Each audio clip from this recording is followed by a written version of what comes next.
स्वागत है आपका एजुकेशन पॉइंट के एक और नए वीडियो में। तो इस वीडियो में हम बात करेंगे पशु परिचर भर्ती परीक्षा से संबंधित पार्ट बी के बारे में, जो कि आपके 45 नंबर के क्वेश्चन आते हैं। तो चलो आज की क्लास को स्टार्ट करते हैं। पहला प्रश्न हमारा ये रहा, गाय की देसी नस्ल है Bos taurus, Bos indicus, Bubalus bubalis और ओविज आयराइज। ठीक है, तो देखो गाय की देसी नस्ल कौन सी है, तो इसमें हो जाएगा option number B Bos indicus. ठीक है, आगे बात करते हैं नेक्स्ट क्वेश्चन की।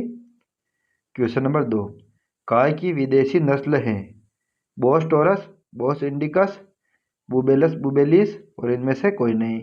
तो गाय की विदेशी नस्ल कौन सी है, तो option number A correct answer हो जाएगा बोस टॉरस।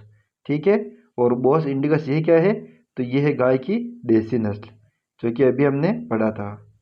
ठीक है, आगे बात करते हैं नेक्स्ट क्वेश्चन की। क्वेश्चन नंबर 3, गाय भैंस की नाड़ी की गति निम्न में से कौन सी धमनी द्वारा ज्ञात की जाती है?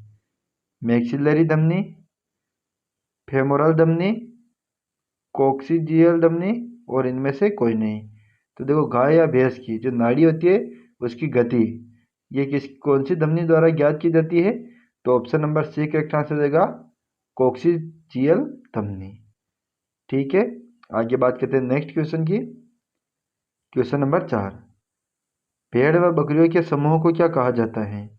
हर्ड, फ्लॉक, ड्रॉव और इन्व। तो देखो भेड़ और बकरियों इनके जो समूह होते हैं उनको क्या कहते हैं? Option number B flock.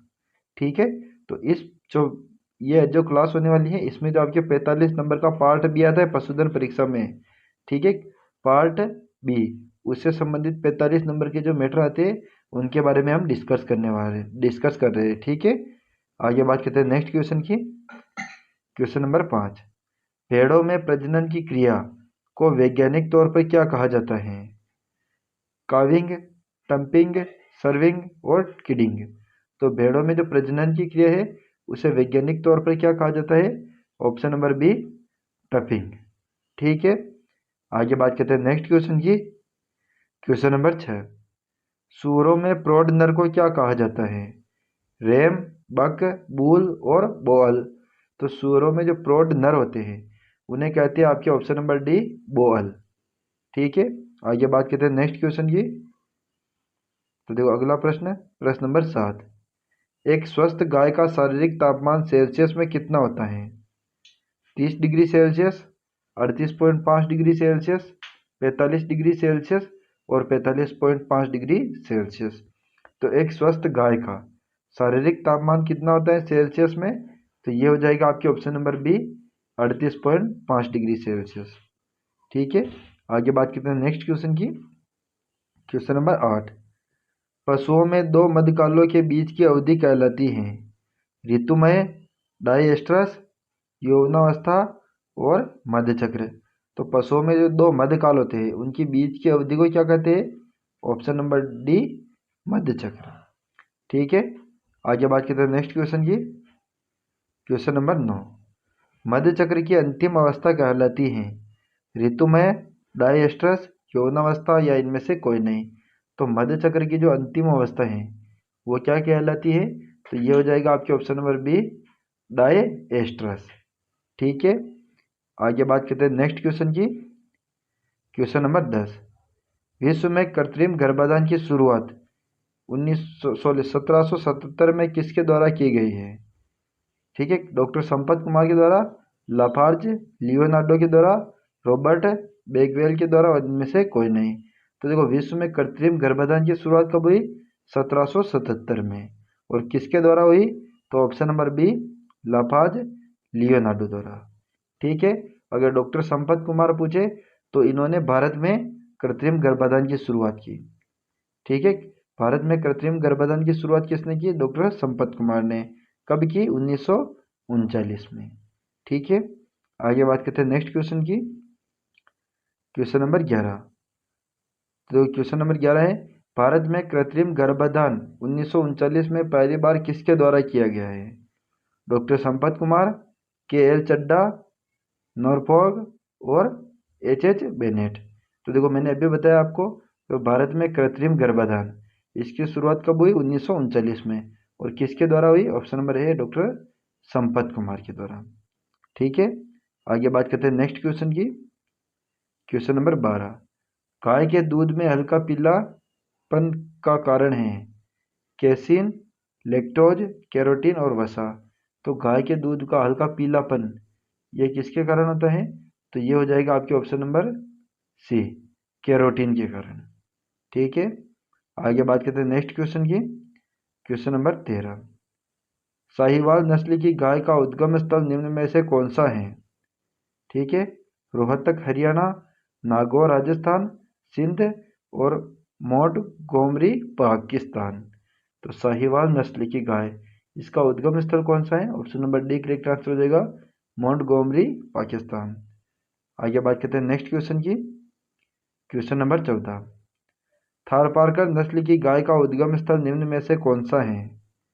Nagaur, Rohtak, Sindhu और मोंटगोमरी। ठीक है, मोंटगोमरी। तो थारपारकर की नस्ल है उसके गाय का उद्गम स्थल कौन सा है? तो ये हो जाएगा आपके ऑप्शन नंबर सी, सिंध। ठीक है, आगे बात करते हैं नेक्स्ट क्वेश्चन की। क्वेश्चन नंबर 15, भारत में कृत्रिम गर्भाधान की शुरुआत कब हुई? 1939 में, 1935 में, 1937 में और 1943 में। तो भारत में कृत्रिम गर्भाधान इसकी शुरुआत कब हुई? ऑप्शन नंबर ए 1939 ईस्वी में। ठीक है, और कृत्रिम गर्भाधान की शुरुआत किसने की? तो डॉक्टर संपत कुमार ने। ठीक है, और अगर विश्व में कृत्रिम गर्भाधान की बात करें तो ये हुई थी आपके 1777 में। ठीक है, लियोनार्डो द्वारा। आगे बात करते हैं नेक्स्ट क्वेश्चन की।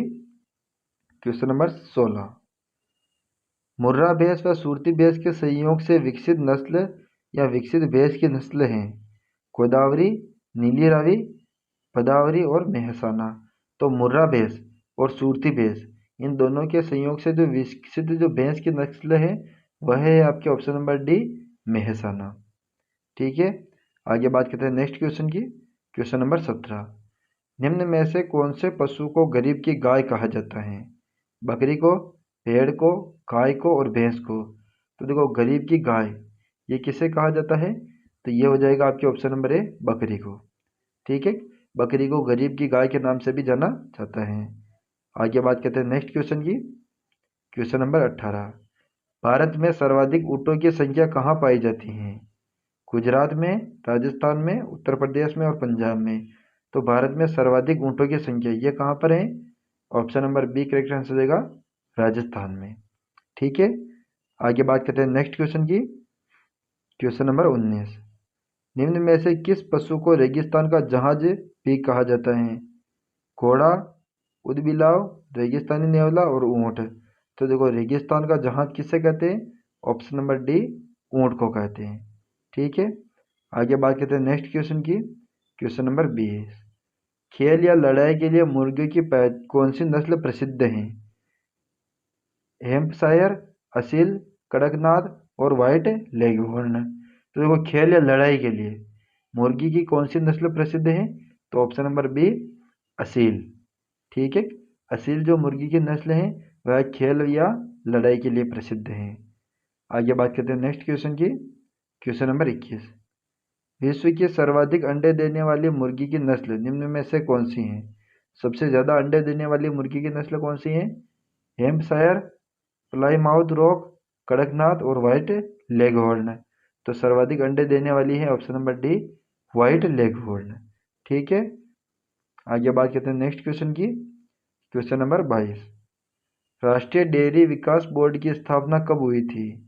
1955 में, 1960 में, 1965 में और 1975 में।